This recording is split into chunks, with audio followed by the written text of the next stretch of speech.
Now my metric is personal happiness. Do I enjoy my life? Am I happy at the end of the day with what I do? Did I make an impact in someone's life? Was I good to people? Can I sleep well at night? Did I see people for who they truly are?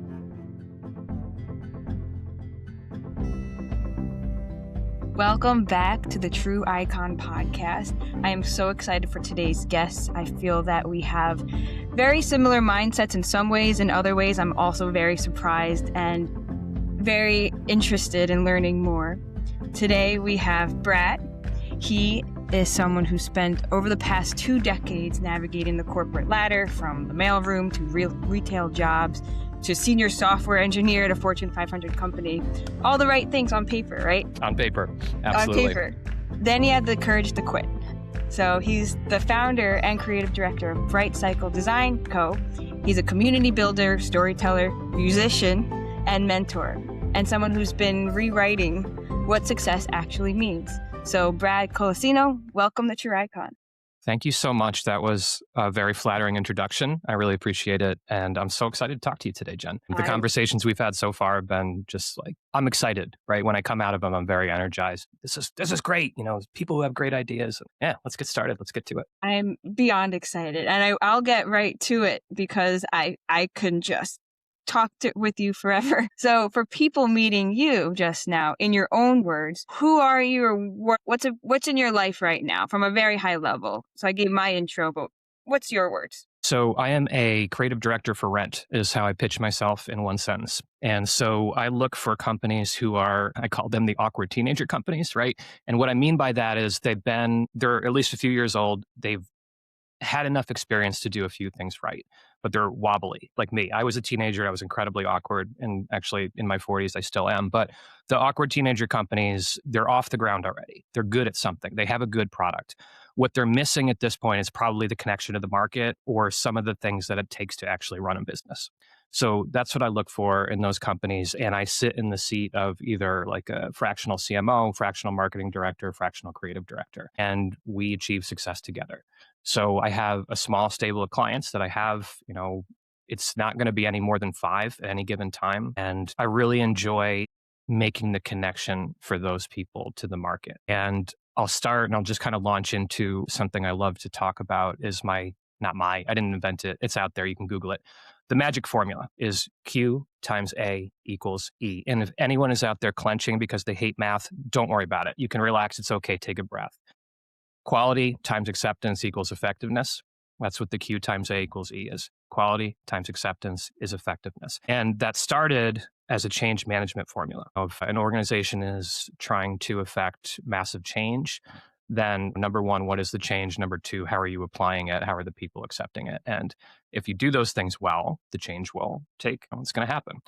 It's very, very difficult to affect organizational change, when you start getting into large organizations. And that's why they need to think carefully about these things. Anyways, going back to marketing, the way I apply it is Q is the product. That's the product quality. I can't control that. That's what I look for, is someone who's really good at something. They're a good technician and they've spent years kind of either perfecting a service or perfecting a craft, something like that. But the A for them, the acceptance part of that formula, is they have no idea how to connect with the market. The most common thing I see with new business owners or really small business owners is they have no idea what it's like to be their own customer. They don't think in those terms. It's very first person. You go to their website and they say, hey, welcome to such and such. Here are our services. And they just kind of word spew it out. And that has very limited effectiveness because you're not really talking to the consumer. You're putting good information out there and that might feel good, at first, but you're really missing the connection to the customer. What do they need? Why are they here? Why do they care? On a website, what do you want them to do? Most businesses miss that, right? So I'm the A, I'm the glue. I'm the person that can take a company, that has a good product, but is missing the market to make that connection. And that's what I love doing. So it's being a part of success. I love working in the small business community just because the people are very genuine and you find like an energy and an attitude and just, I use the word vibe that you don't find, anywhere else. I certainly wasn't finding it in the corporate life that I was living for 2 decades. It's a tough spot. And it's a tough spot, especially in marketing, especially understanding both sides. I mean, I have a marketing and a data brain, so I'm very creative. And then I can also dive really deep into the numbers. And sometimes that's very hard for other people to understand because marketing it should look seamless. It should look easy if you're doing it right. It's like naturally the psychology behind it. It's leading you to something or to a product or a service or belief in something, and it shouldn't feel salesy. So I think that's hard for sometimes people to understand from both sides of, well, this is my product, here's my services. Well, okay, what's the actual problem? What keeps people Right. up at night? What keeps businesses up at night? Yeah. And or their customers up at night to what do they need to do which can actually help them to get to it versus like here's the products. And that's like, I don't have to get into it now, but even from an SEO perspective, what are people actually searching for versus what you think they're searching for is a big disconnect. And I want to first highlight the community piece that you mentioned and the passion. You bring a lot to that, to conversations, and I'm sure it translates to your clients.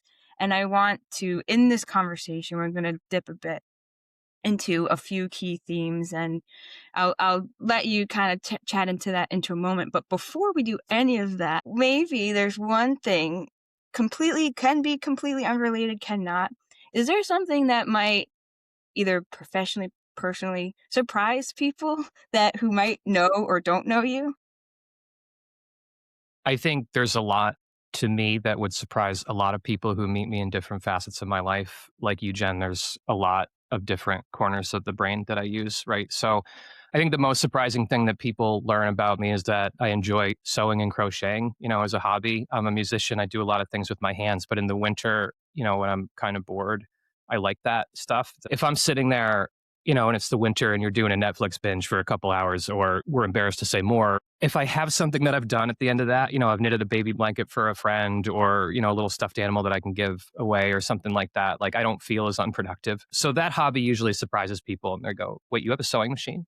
Yeah, it's not difficult, guys. Like you line up, you put thread in it, you put two things together. It's all part of the creative extension.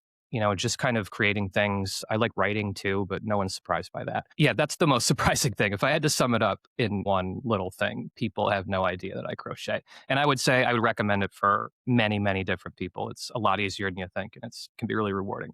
Now I'm turning red. Thanks. Thanks, Jen. Yeah, it'll happen for me. I naturally become red, but No, you're we're not good. at We're all. good. It's exciting and it's so cool to see different people, different passions. I know we'll keep it short too, but we talked about music and so that's a big part of my journey. A small part, but a very big part because it's the first time I've ever actually tried to play something. I've been learning the drums, a little bit of a guitar, and it sits well with you as a separate passion as well. And finding the little things that give people joy allows us to realize that there's so many different parts to each person. Mhm. And the fact that we can bring that together, we're not just our corporate life, we're not just our personal life, we have this whole being to us. And sometimes it's surprising, but we don't talk about that a lot. So I appreciate you sharing that. Of course. And then I'll go from an even different level, and this is going to gear more towards the conversation of what we're going to talk about today. So, how do you define success, and what does that really mean to you now? That's a very broad question. So I'll say success, the metric by which I define success has changed significantly over time. Let's start there. That's a very fair thing to say. Early in my career, I had the college degree and I was chasing a paycheck, right? I thought there was like this plan that you had to follow. So I get out of college and I get a job and I get promoted there. And then I go to another company and get promoted there and make more money. And that cycle keeps happening. I think school really conditions you to seek the yearly promotion. You go through 12 years of school and then you go, some people, 4 years of college and others even more. And basically every year you can think of it as you're getting a promotion. Some years are going to be a lot easier than others. Second grade, I think I only had to color and know my multiplication table. So that was easy. In the real world, that changes significantly, right? The pace slows down a lot and that can be really frustrating for a new graduate. For me, I just kind of got used to it, right? So you work hard and you put in the hours and you go home and you have a social life. It was fine, but it just kind of felt like I was following somebody else's plan after a while, if that makes sense. I know that there were people in my life. I had a girlfriend who dumped me in my 20s, which was a fantastic wake up call for me. It's one of those things where I didn't see what I wasn't seeing and she did. And I remember after that going, oh my gosh, what am I doing? And the thing is, Jen, it would take me years to actually, do something about that. And that's going to be a pattern we'll probably come back to is learning a lesson, but then figuring out how to apply it, truly apply it takes a lot longer than just an overnight. So that was early in my career. I made good money. You can look at my resume on LinkedIn and go, yep, that looks good. And it was. I was, I was impressing people. I was smart. I worked hard. I wouldn't say I kept my mouth shut. I didn't all the time, but I did enough that it didn't totally sabotage my career. But I can be a little bit I have a rebellious streak sometimes. So that's what success was early in my career, right? It was money. That was the metric. That was the scorecard. It was, am I at a senior level position? Do I have a certain number of zeros on my paycheck, those types of things. And now it's completely flipped. Now my metric is personal happiness. Do I enjoy my life? Am I happy at the end of the day with what I do? Did I make an impact in someone's life? Was I good to people? Can I sleep well at night? Did I see people for who they truly are? Or did I kind of put them in a box and ignore their humanity? So the metrics have absolutely changed. The biggest thing that did that, you mentioned it earlier, was quitting. It was letting go of my corporate career and going into small business for myself. And the balance changed significantly. I made a lot less money. I still do. I'm not even close to what I was making as a software engineer, and I'm fine. I'm totally fine with that because I don't measure it with a paycheck any longer. I measure it at the end of the day, my partner and I happy. Is my business doing well? Sure. But are my customers happy? Are they happy with me? I have almost zero turnover with my clients because we have a really good Fantastic. rhythm. They like me. I like them. If something happens in my personal life or I have to put them on hold for a little bit, everyone understands. I had a parent die early this year, and that threw a big, big wrench into my professional life. I basically took 3 weeks off of work to help out with my family and live with my mom and help the transition. And I can do that. Yeah. Like I was able to do that and I communicated with my clients. I got the critical work done. They were all happy, right? No one was lacking because I wasn't there, but there were certain things that maybe, that little extra that I would have been doing, I would call them and say, hey, look, here's what's going on. I'm taking some time for myself. And every single person said, do it. Of course. Like Yeah. we would never say anything different. And at this phase of my career, those are the clients I choose to work with. So that's happiness for me now. That's success. Are my clients thriving? Is my personal life, I don't know. You could always make improvements, right? But am I happy? Am I content at the end of the day? I think it's so key because we're trying to find something and we're trying to chase those numbers. And it's very interesting. I didn't think about it as much with the school. I mean, we're trained to be in that environment to succeed or get to the next step every year. And it's sometimes hard to appreciate where we are versus what we're striving for. So we have those numbers, you have those different careers, you have the different components, sneezing, Little distraction from the puppy. Yeah. sneezing and then dropping stuff off while he sneezes. No, Zeus. Let's see. Not a live podcast, but you got a dog no matter what. This is the post-credit stuff, right? This is what you add in. Yeah. Yeah, it's good. So you're striving for these things and it's almost like it's hard to be in it. I mean, Mhm. after each grade in school, you Sure. go to the summer vacation, and so you kind of try to forget it all, and then you come back and relearn. You're not really sitting in it because you have finals and midterms, which it's not really embracing it. It's a test. You just want to get it over with. And then same thing with career. You're working towards the next step and you're enjoying bits and pieces. I'm sure there's projects that you really liked and you really found value in. And at the same point, there was something else that led you to redefining what that success is, that happiness and humanity. I guess was there like a key point that changed? Because I ask from my personal experience. Uh, over a year and a half. Wow, more than a year and a half of when I left my corporate job, and it was I thought about doing my own business, but then what happened was it just got once I had an idea in my head, TrueIcon, once I had that in my head, it just kept getting so loud that it was hard to ignore. And on top of that, I was doing so many other things at the same point, but I knew something had to give. And it was not where it was draining my energy faster than anything versus this other spot that was giving me energy. Hmm. Was there a point that like that's a big decision and it's a big decision especially where you were? Yes. So some defining moments or something that like switched from this is what I want to do. This is not happiness because a lot of times I think we might complain about it, but we might not act on it. Like what helped you act on it versus just saying, this is what it is. I'm accepting it. It's not ideal, but a job's a job. Okay. So what was the inflection point? What was the tipping point? I'll start here.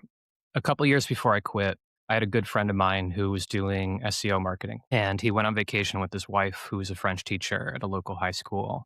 And he comes back from that vacation. They went to France, and he has a dream. He has a dream that he opens up a creperie, that he quit his job, cold turkey, and opened up a creperie in food service, even though he had zero food service experience. So he quits his job and he opens up a creperie with zero food service experience. He talked to a bunch of people in the industry, people whom he knew. He had a conversation with his wife, finances, all that kind of stuff was in line, and he just did it. He did it. And I'll name drop him. That's Morgan Pelletieri. He's a home inspector now. So he's done it multiple times. In COVID, he would get all the way to COVID and he was having a lot of success with his business. But then COVID came and the food service industry really got decimated. So he decided at that point, you know what, I'm going to go back to school again. I've got a kid on the way. I'm going to become a home inspector. And now he's been doing that the last 5 or 6 years and he's excellent at it. And he's got 2 kids now with a very flexible schedule. So his definition of happiness has been redefined a couple of times. At first it was just, I need to get out of this job. Now it's, I need to be, doing something that I love and making people happy by serving them food. And then it became, you know what? I want to spend time with my family and help raise my boys and spend time, and be a partner and do all these things. So success and happiness was redefined for Morgan a handful of times. I'm a handful of years younger than him, and I saw him go through that. And I was just like eyes wide open, right? I went, oh my God, you can just do that? And yeah, It's like what's the possible. rule, right? There's no law, there's no rule. You can quit your job whenever you want. We have that right in this country. And that was a big one. Knowing it was possible was probably the one marble that, put it over the top, whatever analogy you want to use there. That was huge. The rest of it was just a build. It was a frustrating build over years and years and years of feeling like I was stuck in corporate career. So the success in my 20s, when I got to my early 30s, started to feel different. It started to feel like I was in this industry and I couldn't get out of it. My experience was very, not uniform, but I was in healthcare for a long time. And healthcare, if you have a job in healthcare and you're good at it and people like you, you'll always have a job in healthcare. It's a very unique field. It's got nuances to it, just like any industry, but it's also very lucrative. And I was feeling like I was on a track, like a train, and I just couldn't get off that track, right? It wasn't a road. It wasn't a field that I could just turn the car. It was like, oh man, I'm on a locomotive now and this sucks. And in 2012, excuse me, I would join the fire department, a local volunteer fire department in town, because I was so disenchanted with my professional career. I remember I was sitting about to get on 890 to go home. I was working in Schenectady, and I see this billboard right by the highway on ramp, and it was a fire recruiting billboard, and it said, "Is there a fire in you?" It wasn't good marketing, but it worked. It really worked. It wasn't even good graphic design. I still remember it, but it worked. And I called the department as soon as I got home, and they said, "Yeah, we have a meeting. It starts in like an hour. Come on down." And I went to the meeting that night. The chief handed me a piece of paper to sign up, and I signed it, and he goes, "Welcome aboard." And that was it. And that was me searching. That was me searching for something else because I was so unfulfilled in my professional life. And that's a whole separate conversation of community service and the benefits that that brings. But you would ask me about my professional life. So that speaks to the frustration that I was feeling. I was so unfulfilled in my professional life that I said, I'd rather take up a hobby running into burning buildings and cutting people out of cars, because that's going to give me something, the feeling that I'm actually doing something in this life, rather than just making money for people whom I would never meet or never see and that would never shake my hand. That's life in corporate America, right? You're making money for people who will never know your name. And I Yeah. did that for 20 years and I was sick of it. So in 2018, excuse me, I finally got the courage. Everything was finally together, all the variables summed up, and I remember taking a weekend with my friends and coming back in on Monday to work and just going, no, this is it. I'm over the edge. I can't do it. And I started asking myself questions like, okay, maybe it's money. If they gave me a raise, would I be happier here? Let's see. Let's be silly about it. Let's say they double my salary and I'm shaking my head like, no, I don't care. Triple my salary and I'm still shaking my head. And that's silly because they were not going to triple my salary. That's insane.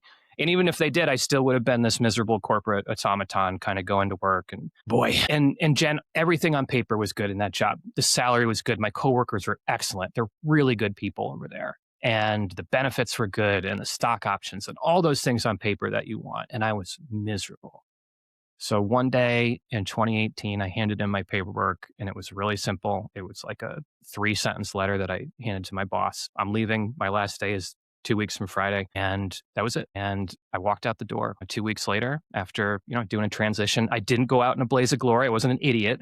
I wanted to make sure that I could still backtrack just in case I was wrong. This is the skydiving analogy that we talk about. You and I have talked about a couple times. In skydiving, it's not a gray area. You're in that plane or you're out of the plane. And that's it. There's no in between. If you're going to do that, make sure you pack your parachute. So I made sure my parachute was very well packed. I actually remember coming home the day I decided, and I was having a conversation with my wife at the time, and I had barely opened my mouth. And I said, geez, I don't know. And she goes, you should quit. Yeah. She beat me to it. Wow. So the other thing too, to your question that I think is very important to add is as you're packing your parachute, that support, whether it's you on your own or you with your family or your partner, whatever it is, have that conversation, make sure you can do it. If you're going to jump out of that plane, you should land safely. And if you're just going, I'm just going to do it because it's Tuesday, well, you could fly, you could flap your arms hard enough where you could do it, but, just make sure that landing is cushioned. I think that's my perspective for anyone out there who's thinking about that. Number one, do it. But number two, if you're going to do it, just make sure you're ready for it. I was ready for it. We had the financial discussion between my wife and I, and we decided that we could make it work, and we did. And so I quit my job. And then a year and a half later, I would be divorced, living in a new town. So all of a sudden, that financial discussion of, we could make it on one full salary was, hey, can we make it on like a 30% of what I used to make salary, whatever that was? And again, I have a choice at that point. There's another decision point. Do I roll back and go back to the safety of corporate America? Because I still can. I had left like 2 years earlier. That's not a big gap. I could roll back in pretty easily. And I decided, no, I wasn't going to do that, that I was going to press forward. I was going to keep with my small business. I was going to keep flapping my arms as hard as I could. And eventually I got off the ground. So I'm happy with all of those decisions. They were all difficult ones that didn't come in a vacuum. They didn't just come on a whim. And I regret none of them. That was easy. No, it seemed. And I said no, like about going back. The answer was no. Why? It's a much different decision than say in the beginning. That was very clear. Why didn't I? It just felt, I wouldn't say it felt like a failure. That seems like a strong word. But I think on some level, it's also true. There were a lot of people I feel like I would have let down, and I would have let myself down. Most important, I would have let myself down had I go back. That's the safe route. I was taking the safe route for 20 years and I was done with it. And so if a year and a half or 2 years later, whatever that gap was, I decided, you know what? I'm back. I'm better in the plane. No, I couldn't do that. I couldn't do it. No, there was no way I was going back. I knew it was there, and I just would have considered it a big step backward in my career at that point. There would have been considerations where I would have, if finances were a huge consideration. If all of a sudden I'm there and I go, oh, shoot, I still have this mortgage that's X amount of dollars per month. I need to do this. That's the reality. I couldn't escape. But thankfully, again, my parachute was really well packed. I had been really smart when I was young, making good money. So I relied on my savings for a couple of years until I could kind of regroup and the business made enough money where I was back in the black. So that's where we are now.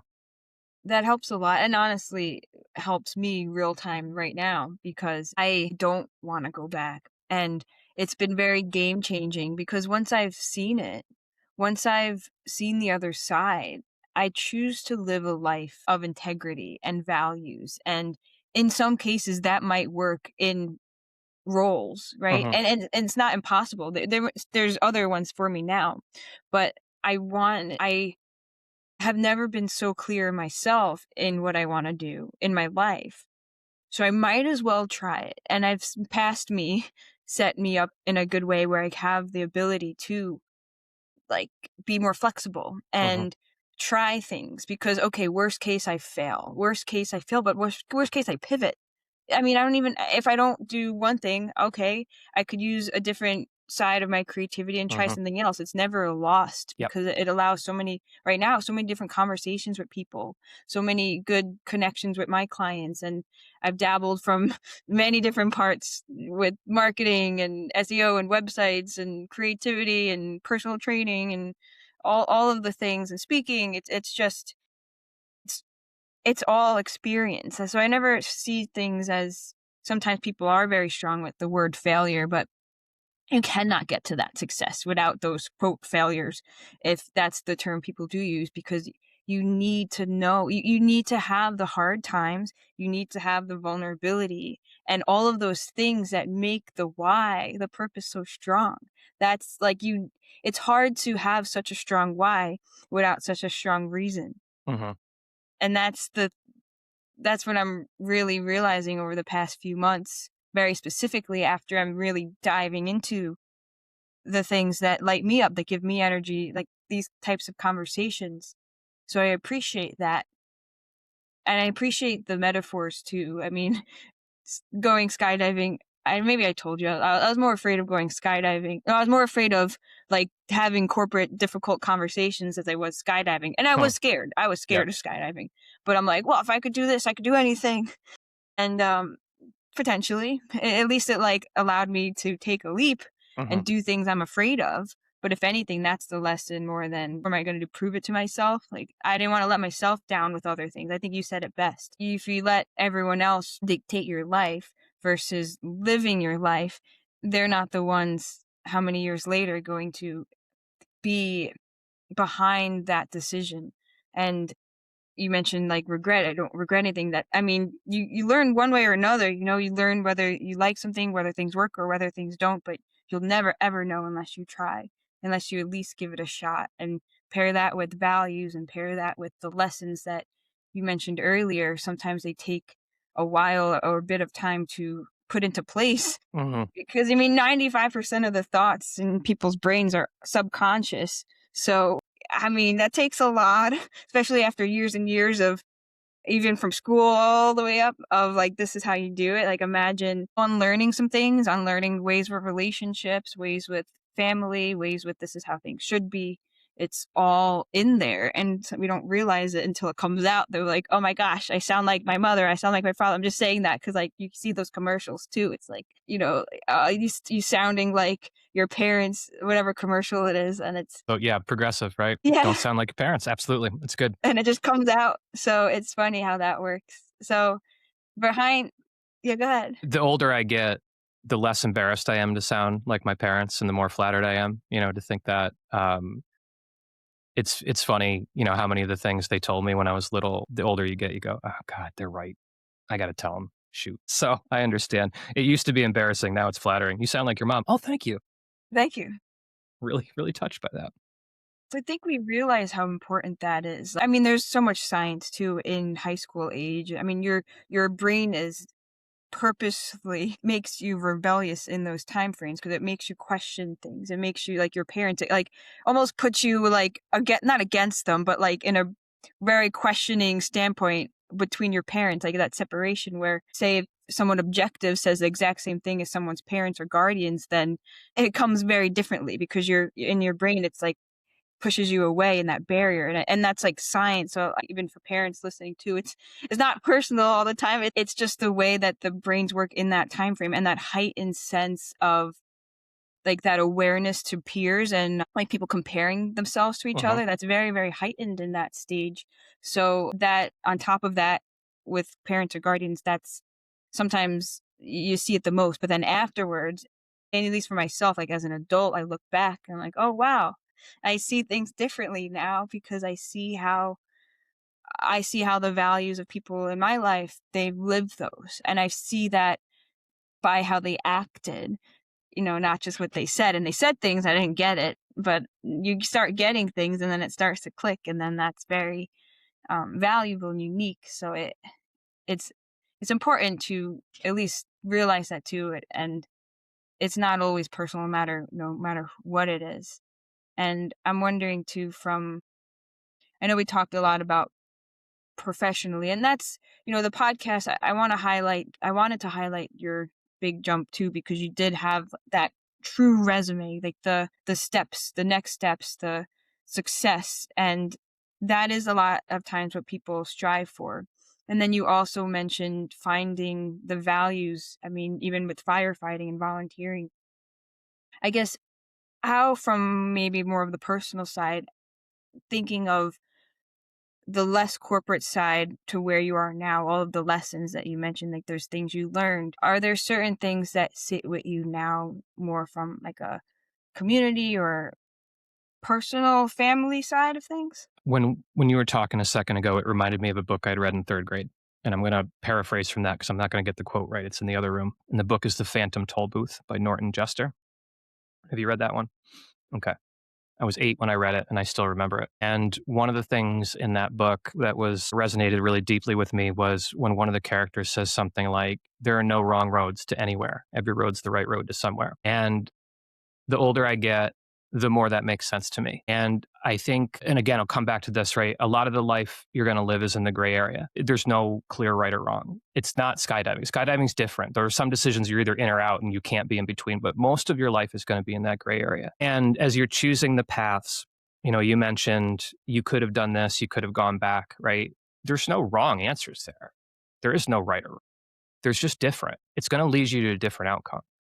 In 2022, I had the decision to merge my business or not merge my business. And I did it. And people said, why? It's like, well, I could stay small and boutique, or I could grow and gain staff.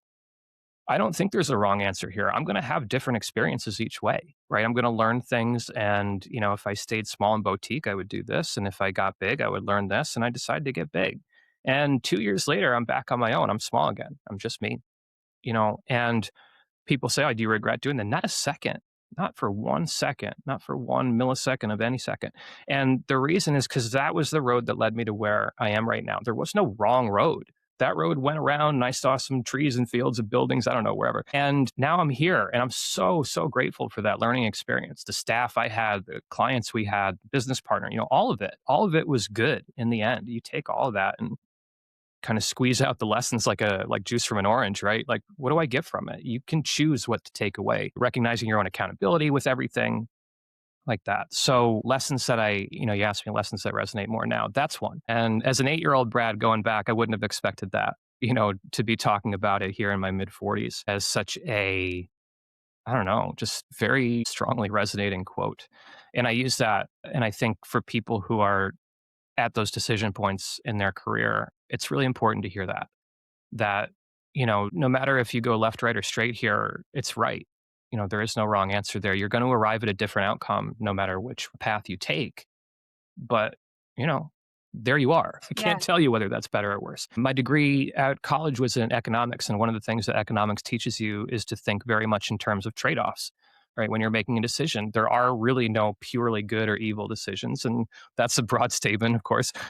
But, generally speaking, should I buy this brand of milk or that, or, different things in your life? Should I live in this house or that one, or this town or that one?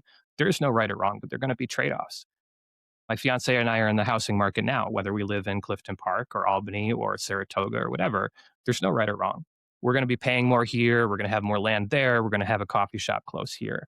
So thinking of your lives in trade-offs is a really easy, or not easy. It's a really efficient way of kind of breaking down those decisions and understanding, again, you're in the gray, and you will find maybe that a couple outcomes have way more pros than cons in a couple cases. And that's fine. Maybe the decision's very easy, but there's going to be a lot of decisions that aren't, and that's okay. Take the step, be confident in your step. You'll get somewhere. I guarantee you that. The other thing that, things from my parents that resonate now in my career a lot more, I'm going to give a lot of credit to my mom. And I remember my mom was the one who got me my first internship job on the mailroom floor back at Kaiser Permanente in 1998. So that was last century. And this was when healthcare companies used to get physical mail. All the claims would come in on paper. So I was in the mailroom sorting mail and doing data entry and things like that. And I would spend the next couple summers there. They liked me. Eventually, they said, oh, you know how to use a computer? Cool. You can do data analysis now. And I learned Excel in the late 90s and all that. It was great. Then the company went through layoffs. Kaiser went through some layoffs, and my mom was one of those. And I remember the reaction inside the company, and she was like a director of customer service. She was up there in the chain. I can't remember her exact title, but the point was she had multiple layers of people under her, and multiple layers of people under her cried. And I went, what the F? What's going on?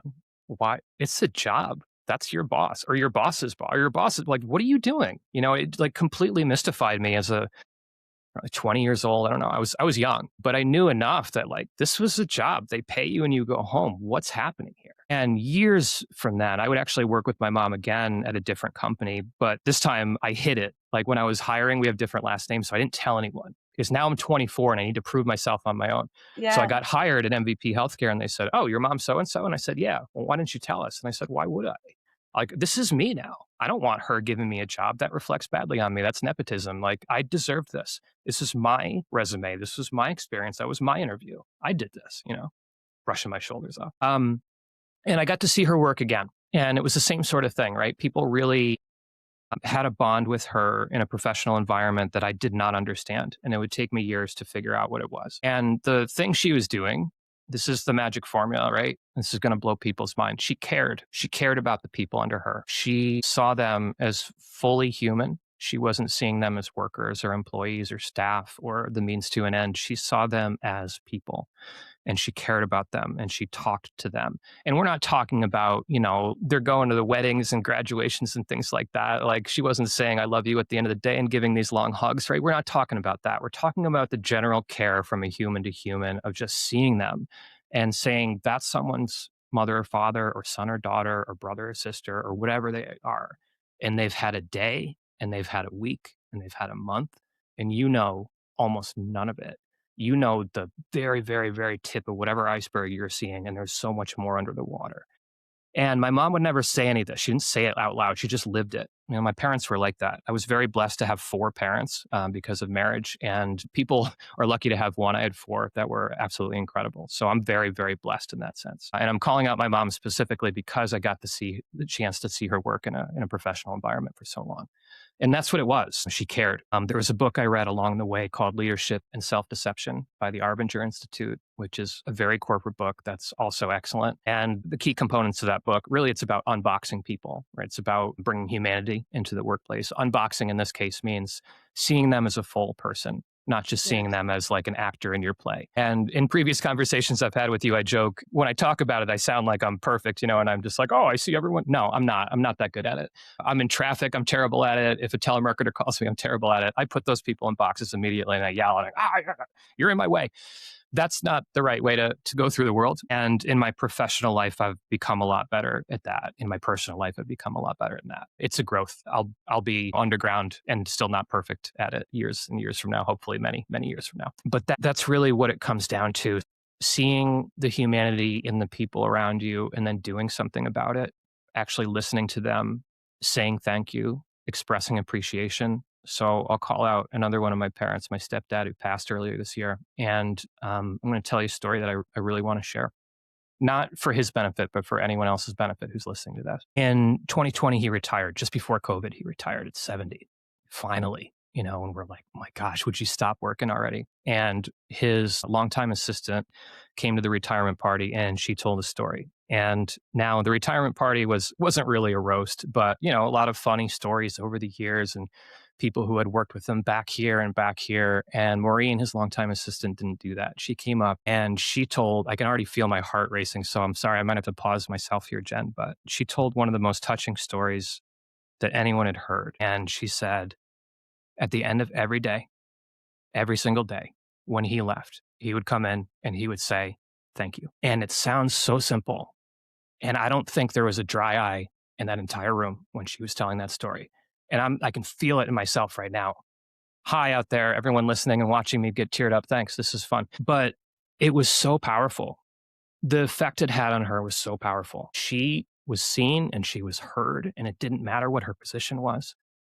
For whatever years they worked together, every single day, he said thank you. And he never came home and told us about it. It wasn't one of those things where he came and preached and went, "Hey guys, guess what I did? Maureen loves me because never, Yeah, I told her not thank once, you. never. I never would have known that had she not come out and told that story. And At the funeral earlier this year, we had a chance to connect again, and I just wanted to thank her. I thanked her for sharing that because it was so powerful.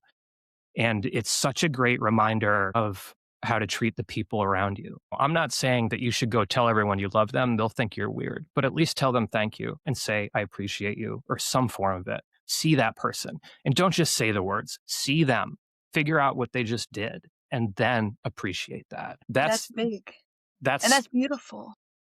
Thank you. So I would say for anyone going into management, anyone in any phase of their professional career, if you can start to incorporate those techniques in your life, you will find a marked difference in the way that people perceive you and the way you perceive yourself, even more importantly. So I can't champion that enough. There's so much to that where it doesn't have to be complicated. It doesn't have to be so hard to implement. It can just be a simple thank you. It can just be seeing someone for who they are, and that humanity, the different pieces that even we mentioned in the beginning.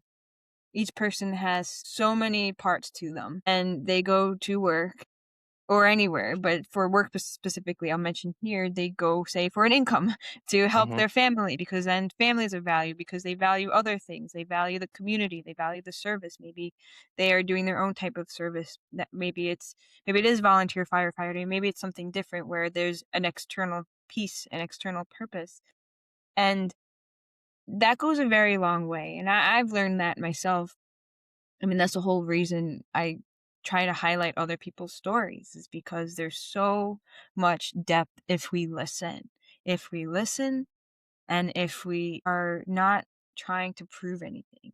I'm not trying to prove anything to talk to you, and I'm listening because there's so much depth and value there, and it's something that I think sometimes we forget because we're always trying, and I'm just saying this generally, but I've seen that a lot of times we try to get to the next thing, or we're so stressed about this project or this email or this or traffic or something, that it becomes greater than where we are in the moment, right? Like now it's not about me getting to drive to work or getting to see my family or my parents or whoever at the nursing home. It's getting to do that, but now it's traffic. Now traffic's taking ownership.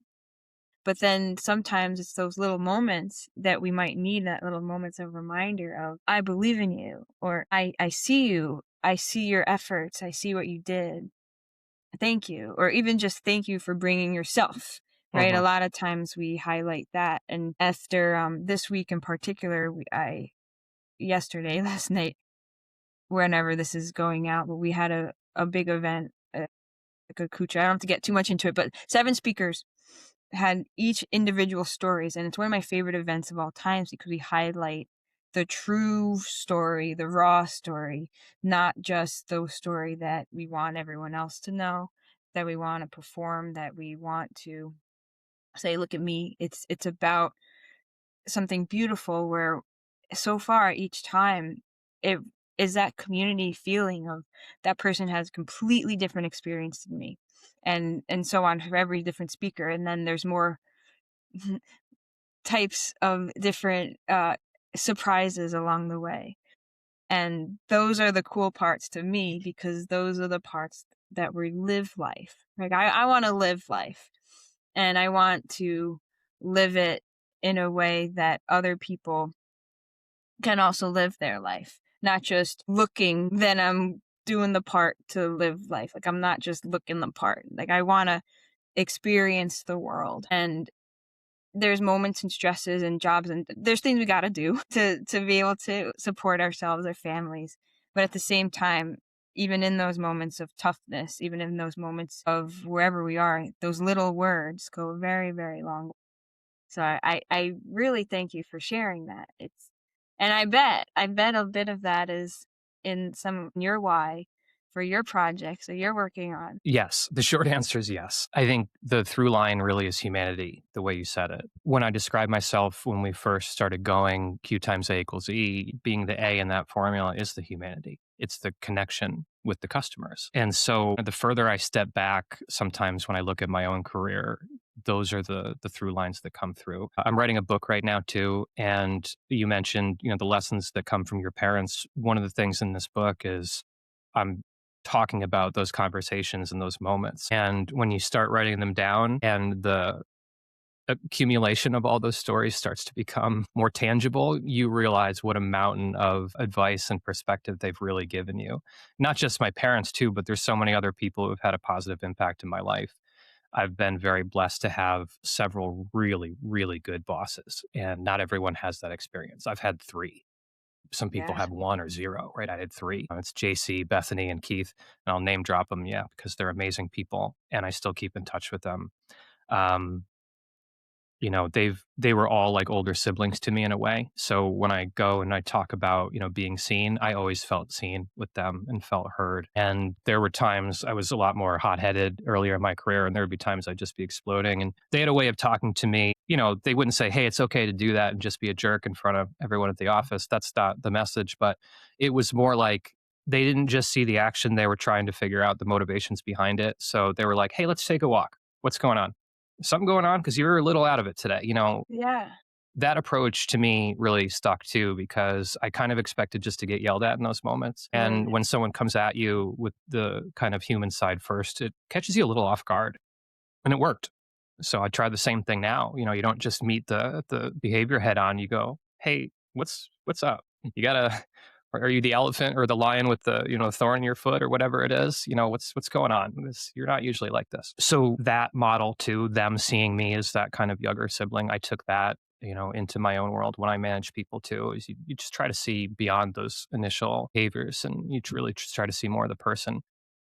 One of the more humbling days I had as a manager at the agency, probably 2023, 24, one of those years was, I had to have a pretty serious discussion with the staff, and one of them had tried to say something, and I just was like, "Hold on," and I kept going with my own thing. Afterwards, she was, very emotional about it. And it totally surprised me. I'm like, "Well, what's up?" She goes, "You just ignored me. I completely didn't feel heard right there." God. And, in the moment, I was like, no, I wasn't trying to hear, I'm making excuses for myself. And it's just, again, one of those little reminders, like you said, that, oh, yeah, people are always watching you, and you're always having those effect on people, even when you're in your own head. For me, I have this really tough meeting I got to lead. I'm focused internally. And I'm forgetting all my actions are also affecting all these people externally. And that's just one of these probably hundreds and hundreds of humbling moments I've had throughout my career that lead me to be a better person now. Hopefully, those moments cause you to introspect and to think and take accountability. For a lot of people, I think, especially earlier in their careers, me included, the accountability goes out the window and you just blame all these external factors and you're like, externality, like I'm not responsible. And then somewhere, hopefully, that mindset shifts and you go, oh, I was definitely in the middle of this. What actions did I take that specifically contributed? That's a good mindset change that I think I'm really happy I've had it in my career. I know my own, just to touch on something that's really serious, my own sobriety journey has caused me to think like that, in terms of things I can control. That's a breadcrumb to a conversation I'm not sure if you want to get into today, Jen, but it's part of my story. So whatever you want to talk It's up about, to I'm you good if for. you're comfortable with it. I know that there's value in it for people listening. So it's up to you. And yeah, it's Yeah, open. let's skydive. Let's do it, Jen. So we'll just pause and pivot the conversation really quickly, and I'm going to talk about my own little journey. So I'm going to bring it back to Christmas Day 2017, and I spent that day in the emergency room at St. Peter's Hospital. And I spent it there because an ambulance took me. They had to take me out of my house in a stretcher and bring me there because that was really the last time I was drinking too much. I had a substance abuse problem. That's the short version of it. And my wife at the time had to call 911 to get me on that ambulance, and I fought her, and I didn't want her to do it, but she did. And I finally relented, and, she's one of the people who helped save my life. So thanks. Yeah. That was a genuine thank you too. I know it probably didn't come out with the font I was using in my voice, but that was a genuine thank you. This is the part of the story that's not the funnest for me to talk about, that not the most fun. And I had a decision at that point and that day on what to do with my life. All roads lead to somewhere. So I could have gone and ignored it and said, well, this was an externality and this was a one-time thing. And it clearly wasn't. It was just the most damaging thing up to that point. And there would have been more. Or the other road, which I did decide to take, was I'm going to quit. I can't do this. Quitting alcohol, quitting anything for which someone has a substance abuse issue is a very difficult thing. And I think the closest analogy I can use for people who've never been through it, it's like rehabbing from an injury. So if I were to hurt my knee, let's say I blew out my knee, for the first, I don't know, 6 months to a year, I wouldn't be able to walk on it, and I'd have surgery. And then, it would probably take me 5 to 10 years before I'm back doing pole vaulting or whatever the heck I like to do, after recovery. There's going to be those times where you feel comfortable, but then you're not, and you take a step and you're a little wobbly, and you're going to have days where you go backwards and you feel pain. Okay. That's recovering from knee surgery, and being in the recovery of addiction is very much the same way, because your brain is the thing doing the recovering. So there are times in those first couple years, the first months especially, where it's just awful. It's awful. Your brain is telling you to do these things that aren't good for you, that will eventually kill you and poison you. And yet you still feel compelled to do them. Your brain's still telling you to do it. Hey, you have a problem. I know how to deal with it. Do this. And that tension, that internal tension is, I'll save the curse words for another podcast, but it's awful. It's the worst thing. It's the worst thing. And if you haven't gone through it, just please be empathetic with people who have, because you don't know what that injury is like. You don't know what it's like to be watching TV and all of a sudden some commercial comes on, and it's some evil alcohol commercial like Mick Ultra where they're clinking beers on the top of a mountain after a hike, and you're like, what the F? And I used to get so mad at commercials like that. And, like, these advertisers are trying to kill me. But you feel this pull. You still feel this pull because your brain goes, I know how to deal with this.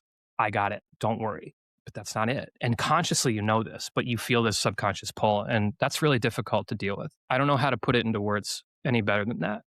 Just the tension and the fight between conscious and subconscious or unconscious, or, some psychologist will correct me somewhere. So you go down that road a while, and it gets easier to walk. And you can be in situations that you couldn't be in at first. Now I run a networking group and I'm constantly at happy hours. I couldn't do that for years. I couldn't have been in a bar. I hate bars. I still can't be in a bar after about 9:30 at night, because that's when people start to get loud and drunk and I just check out. I can't do it. Yeah. It brings me to a place where I can't exist in that place. But I can definitely be in there for happy hour for a couple hours, because they have, well, first of all, the market for non-alcoholic beers is wonderful. And I'm fortunate enough that in my own recovery journey, I'm okay with NA beers. Some people on that journey are not, and that's to each their own. I am. Those work for me. And so it's nice to just kind of have the social lubricant, even though there's zero alcohol involved, or 0.5% or whatever it really is. In that sobriety journey, kind of going back to it, one of the things they'll tell you, you focus on the things that you can control, and then have the patience to figure out the things that are out of your control, and have the mindset to be comfortable with those things, or at least accept those things. What you find in that journey is that your level of accountability is probably several orders of magnitude higher than you ever thought it was. The amount of decisions and the amount of control you have in your own life, and the control you have in the things that are happening to you, is way, way more what you think it is. And sobriety helped me get a handle on that and start making better decisions, healthier decisions, and stronger decisions. I wouldn't fully stop drinking. I was still, that next year, I still thought I could manage it socially, have a couple of drinks at a time. And by the summer, I realized I was dead wrong. So by the summer of 2018, I had my last drink. I was fully done by that point. And so I would say, even for someone going through that journey, it can take some stops and starts. That's okay. It's okay. People will write blueprints for it, but you're unique. You're an individual, and you can only follow the blueprint so much. You have to figure out what works for you too. This is a thing that, when it first happens to you. So for the first couple of years, I wasn't telling anybody about that. I didn't even tell my parents for the longest time. I was so embarrassed to have that low point in my life. Now, that was 2017. Geez, it's been 9 years, almost 9 years now. I'm proud of the journey. I'm proud of where I've come. I'm proud of stepping out of that. And that's, again, one of these life lessons you learn, right? No one will judge you for falling.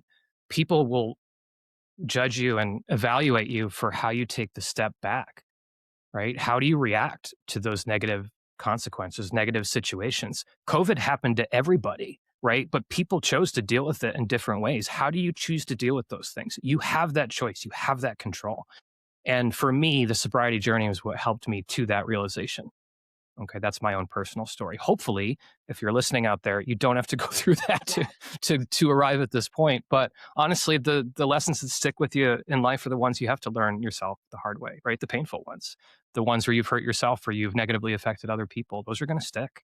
It's unfortunate that those are the consequences, but that's life. And I appreciate you sharing that because I do believe that it will impact people listening because again, that's something we don't always talk about. And that's the challenge of it, right? People and I really appreciate that. And I know how hard that was to share. And I want to really take the time to say that for people who are listening, I mean, they're to be seen as you are, as the human you are inside is so powerful. And despite the challenges that either you're going through in this capacity or maybe in a different capacity, and realizing the control that you do have and at least the support. I mean, even if no one's listening, if no one around you is seemingly listening to your story, or maybe it's hard to even share, at least knowing that, there's people who do care. And even from Brad mentioning, like, I mean, we care and that shows something. At least there's hope. And sometimes the people who care, sometimes I've found on my own that you don't realize they're there until they just happen to show up when it matters most. And the amount of control that we do have in our lives. And that doesn't mean control doesn't mean it's easy, but at the same point it's taking the actions to do it and taking the actions little by little. And I say this a lot, but grace, how I like to define it, I work a lot with high schools as well and other students as well as adults. This relates to many ranges of age. Grace, kind to yourself and kind to others. And the moment we realize that, there's so many parts of ourselves that we never know what someone's dealing with inside. And that could be from so many different levels or even from ourselves, like Yeah. saving from ourselves. I mean, mental health is its own challenge and Hmm. helping people going through their own thoughts that might not be kind to themselves and trying to understand that and perceive it and realize that they're not alone and that they have support and that sometimes it it just takes time to process, but there is a next step. There's a next chapter. There is a positive outlook and hope. So, and you've created something because of this, Brad. You have the connection and you're with other people and the honesty. I really believe is a lot of times now more than ever we're trying to people tend to hold more back, like hold back even more so. So now we're all not talking.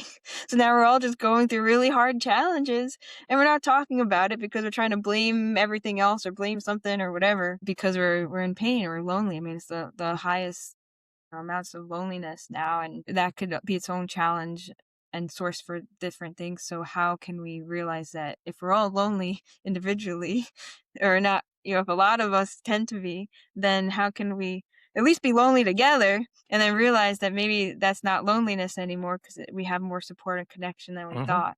So that I really appreciate you sharing that. And I want to acknowledge the depth and the power where you are now because of it, despite it. And then some afterwards, like you have your whole story and that humanity piece.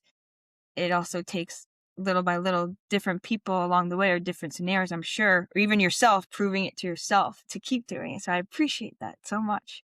There is a lot of support out there for people who are struggling. And you're right. You find it in areas you don't expect. You really don't. There are people who have come forward through this journey and we're much closer now for it. And then the opposite's true too. And that's unfortunate, but there are people who will kind of never understand. They'll drop out and that's fine.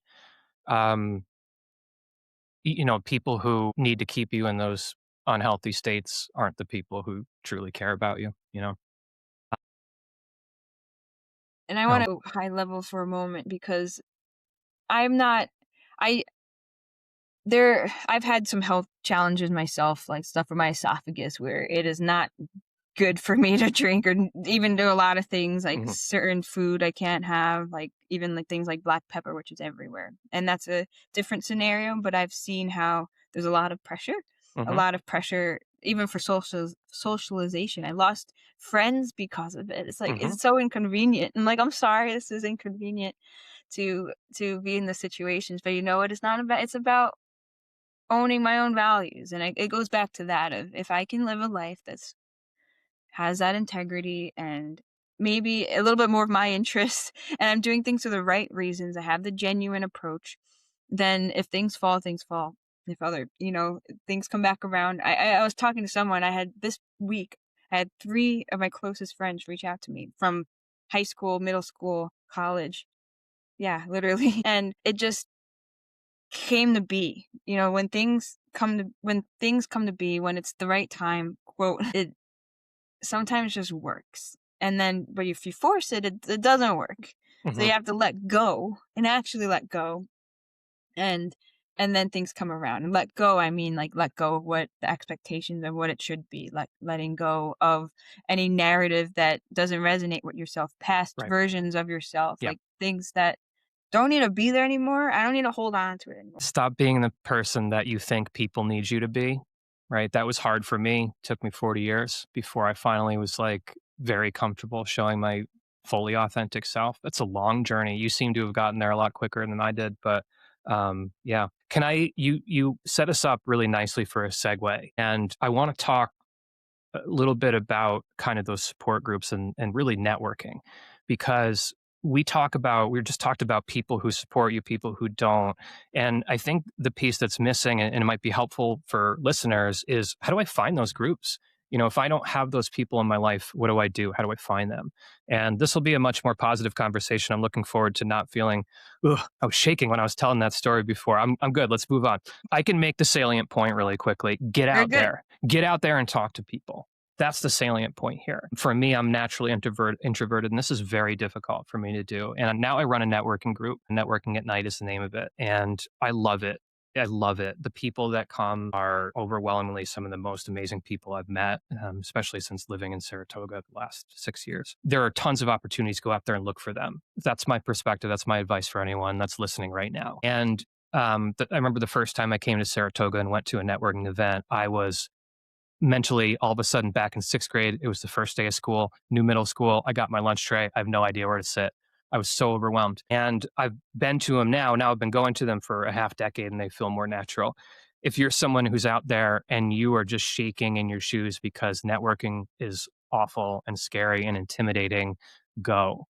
I had a couple younger people that showed up at our event last Friday, and they just they came and they stood at the far corner of the first table. They were like petrified to come in. And so, me with my name tag, I come in, hey guys, how you doing? My goofy, awkward introduction, which I love to do. And, they're younger in their careers. They were, 20, 21, and they said, oh, we don't want to interrupt anybody. You don't have to worry about that, right? So at a networking event, if that's what you're thinking too, I will tell you this, you go up with a smile, and with an introduction, hey, I'm Brad. And then with a quick kind of humble entry into the conversation, which I define as something like, do you guys mind if I join your circle? I've just got here. I've never had anyone say no, never, not a single time. And I've never seen anyone get rejected from that a single time at a networking event. And it can be weird. That's your skydive, right? You're safe in the plane. Yeah. Oh no, I've got my friends. The first couple networking events I went to, I just found guys my age and we talked about nothing. And I left with business cards that I never looked at again. Useless. But eventually I kind of had to find that courage and go out. And if that seems weird, you're listening to me talk and going, oh, you seem so confident. No, I'm not. I fake it, but I'm Yeah. These are the comfortable with things. myself enough that I know I can do it. I know if I just kind of jump out of that plane, I have a big goofy smile and a big goofy handshake. And if that's what I lead with, I find some pretty good reactions from that. Like I'm genuine. You're genuine. You understand it. Back when I wasn't, I would try to sell and I would get in my little pitch and I'd have my head and I wouldn't really be listening, right? I'd be internalizing everything. Now I go out and I start the introduction, and the first question I ask after, we say about what our careers are, is I say, do you like it? That's the Exactly. question, not what do you do, like blah, blah, blah. Do you like what you do? Because that to me is the perfect middle ground between professional and personal. You are going to learn so much about that person and who they are by how they talk about their job.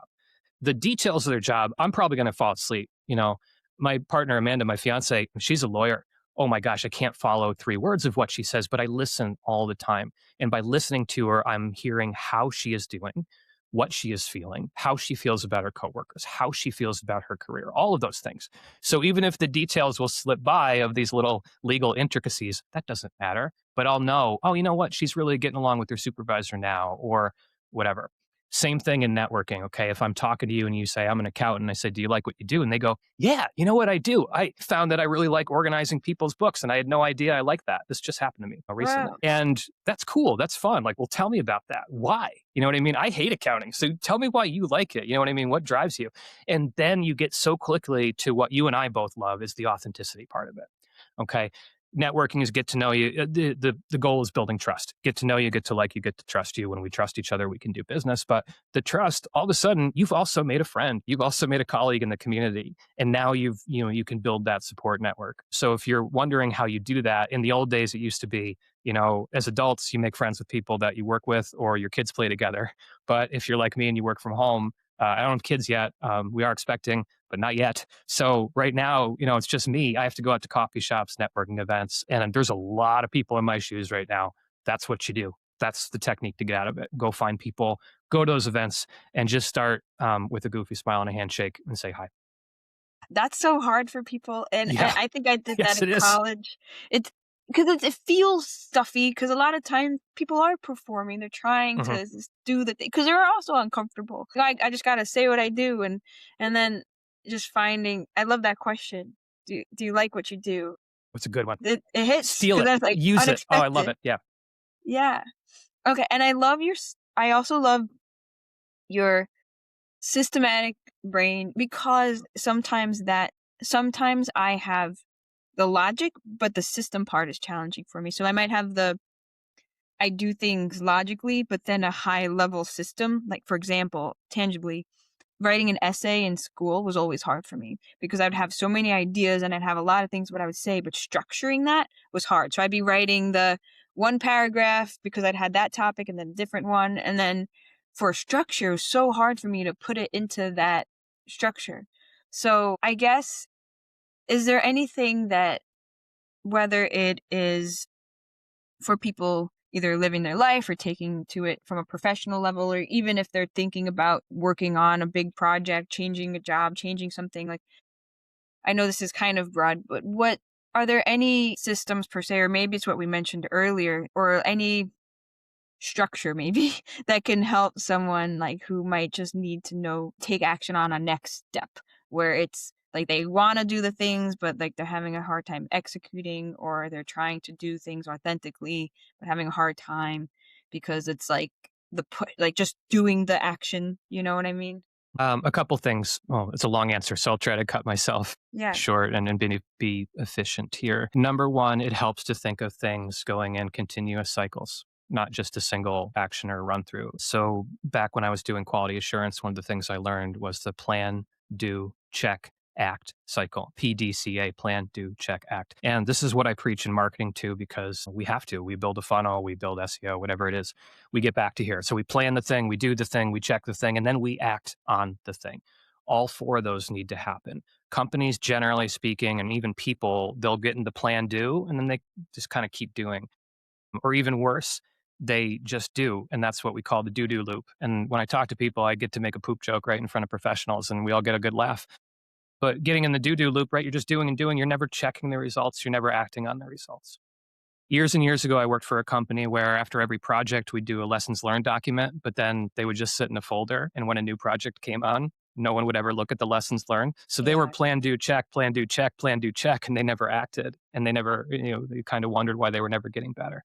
So the things in your life, that's a big one. That is not a Brad invention. That comes from a guy named W. Edwards Deming. It's like the father of modern quality, blah, blah, blah, blah, blah. Textbook, textbook, textbook. But it doesn't come from me. Plan, do, check, act. That's a big one. The other thing that's helped me kind of in my personal life, so as an introverted person who constantly misses social cues, I am always seeking things that feel like an instruction manual to human beings.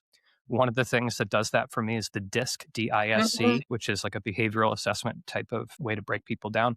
That's a whole other 90-minute podcast where we talk about that. Yeah. To me, that's one of the ways I can kind of process humanity. So for me, if you're familiar with the DISC, I'm a DC, which means I fear losing control. I fear being wrong.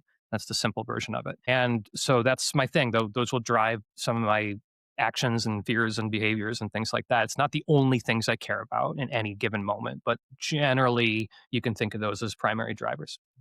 So knowing that about myself, which was also very helpful once upon a time, I can then look at other personality profiles and almost like a secret decoder ring go, oh, if I'm working with someone who's in the I section of the disc, here are techniques I can use to help communicate with that person, to get my thoughts across, and also to hear that person better, right? It's a two-way street. Because if I'm thinking in my own little logical owl brain, then I'm not hearing this person that's dealing with emotions and in that world.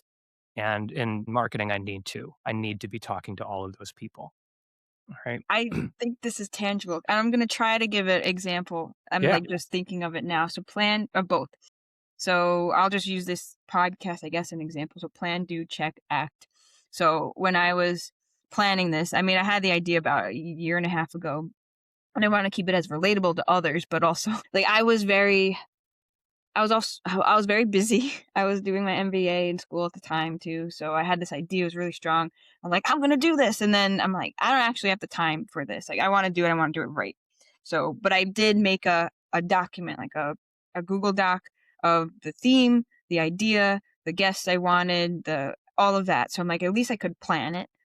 And then when I knew I had the capacity to actually showcase based on that plan, then I would just had to try it, had to do. So then I started reaching out to guests and started at least bare minimum. I started making templates of, okay, this is what the description is. I can share this with guests. I set up a Google link to this is how you book to record it and that type of thing. And then checking and acting, that's kind of immediate time as I'm going through and recording and editing and like also like learning, taking notes on, okay, what to do, what not to do. I've been tweaking some things here and there. And then acting, I mean, that's, I guess, two part. Acting is changing future episodes based on those tweaks. And as I do different seasons of the podcast, take also listener feedback. That's probably going back to that listener feedback Yep. and polls of what other Yeah. topics people want to hear and acting on that. So I feel Mhm. like that. And then from the disc perspective, I haven't yet, but I want to take that assessment for myself. And I think you even mentioned too, even AI might be able to help, at least Mhm. getting like a general Yeah. feel of that. But that could Good help me and baseline. that could help my guests. Yeah. Yes. So I don't know, maybe that's even something to keep in mind of maybe in the future for certain conversations, like try it out a I little. would, if I were you, be profiling all my guests ahead of time. I'd Yeah. know. In the book I'm writing, I have every character mapped out on the disc too. So Yeah. I know what that dialogue looks like and what the drivers are for the scenes. To be continued. Yeah, But it's that is fun. that like accurate based on that, based on those 2 points? Like a general example, I mean. Yeah, absolutely.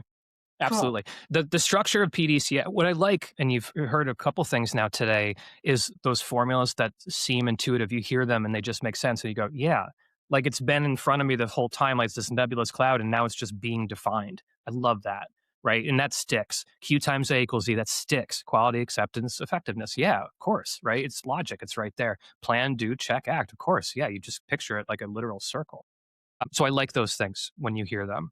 Okay, the disc is one of those things too, but I remember just being completely blown away because of, again, some people were absolute mysteries to me. And I was probably 26, 27 when I learned it for the first time. And then it was like, oh my gosh, number one, how could I have been so dumb? But number two, like it works. And now I can communicate with these people and I can understand them too, like understand their motivations better. People who deal with the high emotions, I look at those people like they're aliens sometimes, even though you saw me get emotional when I was talking today, right? So the disc doesn't control your every second of life. It just kind of, I think I said primary drivers is probably the best word for it. Do I have any? I Yeah, really systems. I do like thinking in systems, and I do like working sometimes with AI chats to define structures and things. Hey, I'm doing this. Let's work on a structure first. And then, when we have the scaffolding for the outline, then we can start filling in the details. Some people just jump right into the details. I'm not one of those people. I'm like, no, let's get this down first and then we can yeah. talk. AI has helped me at least structure that. It gets a lot easier from a tangible perspective to at least organize the thoughts I already have. So speaking of organizing, Hmm. I want to highlight even the things we talked about today. I mean, we talked about a lot of the bold decisions that you came to terms with, both from professionally, personally. You were had the success, you had the things on paper, so to speak. You were living that, and then it just Hollow. fulfillment, like Yeah. something was missing, and it's like, what the heck is missing? And then you brought your circle around. People in your circle have done it. If they can, I can. That's actually possible. Mhm. So you had that Yep. realization that I can also do this, and then you dip and bet on yourself, and then based on your own past action as well, you still had that parachute. So took the skydiving Hmm. route, but still had that parachute. You still had that support, and past Brad honestly was the support as well to help you get to that spot.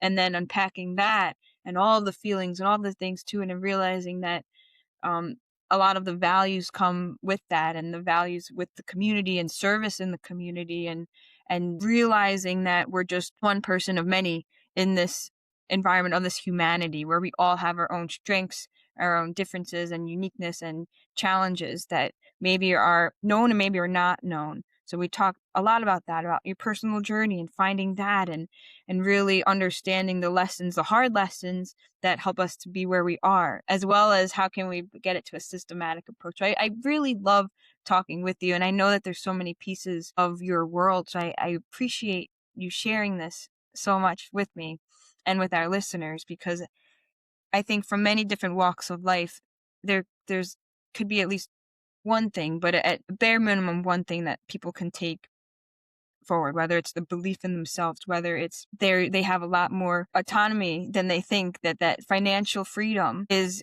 maybe different than that success of freedom the Yeah. freedom of success that we've The talked about, metric is defining the the metric is important. happiness, Yeah. defining metrics. And I guess if you can, in maybe like a sentence or a phrase or something, what's one of the things that you really think could resonate with our listeners going forward? I guess something that can really help them now, like where they Sure. are now. So here's a Bradism. I've been quoting a lot of other people today, but here's me. Yeah. So when I'm asked about my own keys to success, one sentence comes to mind, and it's about balance. And it's balancing two things. It's a balance of irrational confidence in yourself and also humility. Now, I know on your show, you've talked about humility before. I really love the discussion you had with Aaron about that. I'm going to define it a little differently and conveniently for me. So equal parts irrational confidence, humility. The irrational confidence is the belief that you can do anything. It's that belief in yourself. And I love the word irrational there because it just gives it that little extra push, right? It's not enough to just have confidence. You need to have that irrational confidence. I can fly if I want to. But here's the thing, and here's where the balance comes in. It's in the word humility. And in this sentence, humility means you need to have a really good understanding of how hard you need to work to get to that thing, where you have your irrational confidence. So you need to believe you can do it, but the humility, you need to be humble enough to understand just what it takes to get there, Mm. right? That reality you need to have in equal parts. If people overbalance one way or the other, if they have too much humility, they never get off the ground. Oh, this is too hard. I need to work too hard. I'm never going to succeed at it. Boom. And they'll find themselves flat footed on the ground. They hopefully don't wonder why. I can tell you why. You're still standing there. The irrational confidence people, if they have only that and no humility, they're just going to go walking off the cliff like Wile E. Coyote and Looney Tunes. And eventually they're going to look down and it's going to hurt, right? When they hit the ground because they've just gone off with all confidence. Now, when you balance those things, you have that belief in yourself and you understand exactly how hard you need to work to get there. That's the key. Okay. So that, again, talking about things that make sense and resonate with people and stick, I hope that's one of them. For me, this is where it was starting a new business. Okay. And I think if that's your path, people, whatever it is, you can relate that little sentence to so many other things that you do, equal parts irrational confidence and humility, no matter what you're doing. If it's that thing that you're scared to do, just think of it that way. You can do it. And the other thing you talked about with Aaron that I'll repeat here because, it's true. We get one shot. We get this one ride. We get the one ticket, goes through once. Okay. There's no do-overs and blah, blah, blah. Right. Cliche, cliche, cliche. But the older you get, the more that sticks. Take that chance. You're going to get it. It may only come around once. We get this once. And, going back to the other points of humanity, again, remember to say, I appreciate you. If there's people that close to you that really mean something in your life, say, I love you. That's an important thing. People need to hear that. And I think also it's helpful to say it. Most of the people in your life will react very positively to that. Some will think you're a weirdo. That's okay. Take the chance. You said it. Life is short and don't leave nice things unsaid. I think that's important. Too many nice things are left unsaid. We're uncomfortable with them sometimes because we're not sure how they'll be received, but try it. Just try it. Just try it.